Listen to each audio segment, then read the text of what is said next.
السلام علیکم ورحمۃ اللہ۔ 5 سوالات کے جوابات آپ کی خدمت میں پیش ہیں۔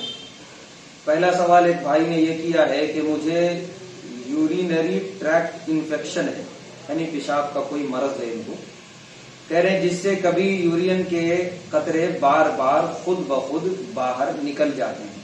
اس وقت میں نماز کیسے پڑھوں؟ کیا مجھے بار بار وضو بنانا پڑے گا؟ بار بار وضو بنانے سے بھی نماز میں وضو ٹوٹ جاتا ہے۔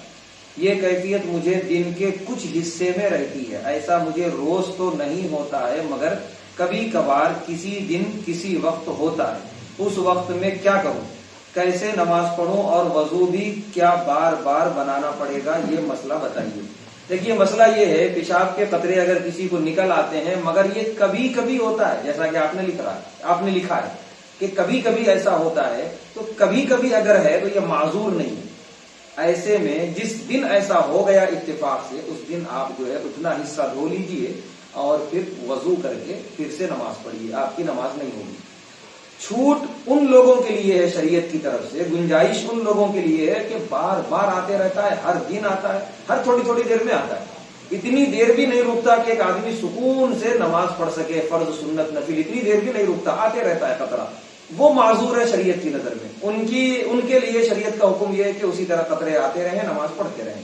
لیکن آپ نے جو لکھا، آپ کی کیفیت ایسی نہیں ہے، کبھی کبھی کسی دن ہوتا، وہ بھی دن بھر نہیں ہوتا، دن کے کسی حصے میں ہوتا، تو آپ جو ہے احتیاطاً ایک کام کریں، ٹیشو رکھ لیں اس مقام پہ احتیاطاً، اور جب نماز کا وقت ہو تو آپ پیشاب کے لیے جائیں، اور اگر پیشاب کا قطرہ نکلا بھی ہوگا تو ٹیشو میں ہوگا، اس ٹیشو کو پھینک دیں، پھر اس کے بعد فریش ہو کے وضو کر کے نماز پڑھ لیں۔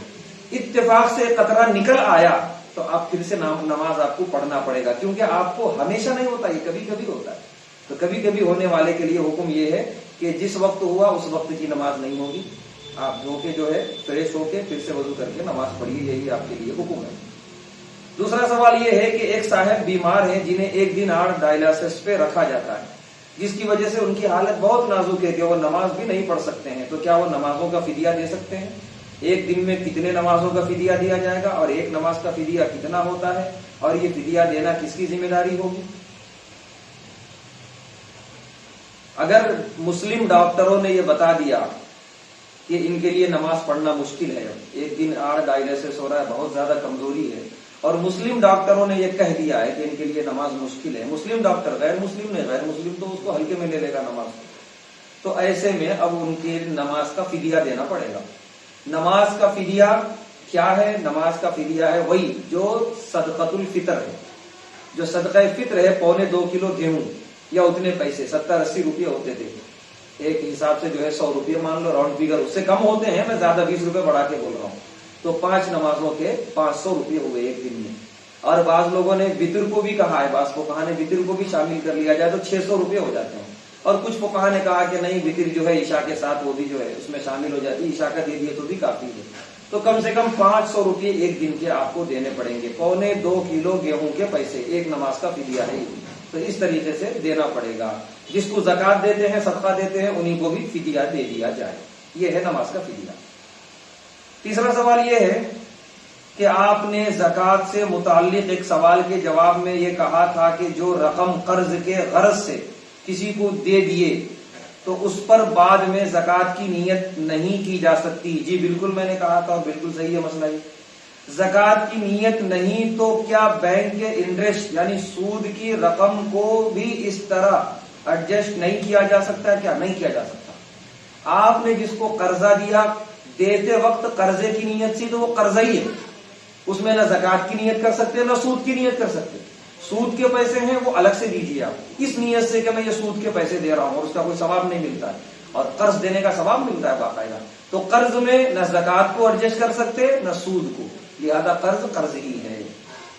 اس کے بعد کا سوال یہ ہے کہ نماز گھر میں پڑھنا کیسا ہے، صحیح ہے یا غلط؟ بالکل غلط ہے۔ مسجدیں کیوں بنائی گئی ہیں؟ مؤذن بیچارہ اتنا چیخ چیخ کے اذان کیوں دے رہا ہے؟ اور اللہ کے نبی صلی اللہ علیہ وسلم نے تو فرمایا کہ اگر گھروں میں عورتیں اور بچے نہ ہوتے تو میں ان گھروں میں آگ لگا دیتا جو گھروں میں نماز پڑھتے ہیں مسجد میں نہیں آتے، تو بالکل بھی صحیح نہیں ہے گھر میں پڑھنا۔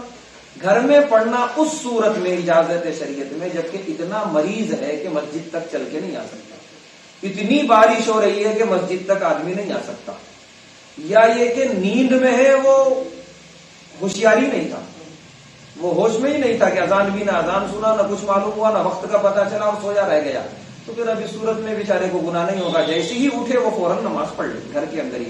تو ان صورتوں میں گھر کے اندر نماز پڑھنے کی اجازت ہے، باقی اور کسی صورت میں گھر میں نماز پڑھنے کی اجازت نہیں ہے۔